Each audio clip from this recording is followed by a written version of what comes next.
Recently Microsoft তাদের new AI মডেলকে launch করছেন, যেখানে তারা 3টা নিউ এআই মডেলকে পাবলিশ করছেন, যা এখন ওপেন এআই, জেমিনাই, ক্লডের মতো এআই এর সাথে প্রতিদ্বন্দ্বিতা করবে, যা মাইক্রোসফটকে এআই ফিল্ডে এক ধাপ এগিয়ে নিয়ে যাবে। আর এটার সবচেয়ে বেশি বেনিফিশিয়াল হবে ইউজাররা। কিভাবে নেক্সটে বলছি, তবে এটা জেনে রাখা ভালো মাইক্রোসফটের এআই মডেলগুলোতে যেমন being chatbot, Azure, Microsoft 365, GitHub copilot, OpenAI এর মডেলগুলো ধরা চলতো। অর্থাৎ বিং চ্যাটবটের ব্যাকএন্ডে ওপেনএআই এর মডেলগুলো রেসপন্স অথবা রিপ্লাই দিত, যার ফলে মাইক্রোসফট ওপেনএআই এর উপর পুরোপুরি নির্ভরশীল হয়ে পড়েছিল।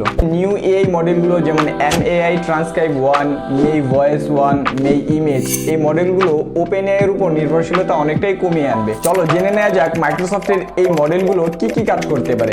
যেমন এমএআই ট্রান্সক্রাইব 1, এটা হচ্ছে একটা স্পিচ টু টেক্সট মডেল যা ভয়েসকে টেক্সটে কনভার্ট করে।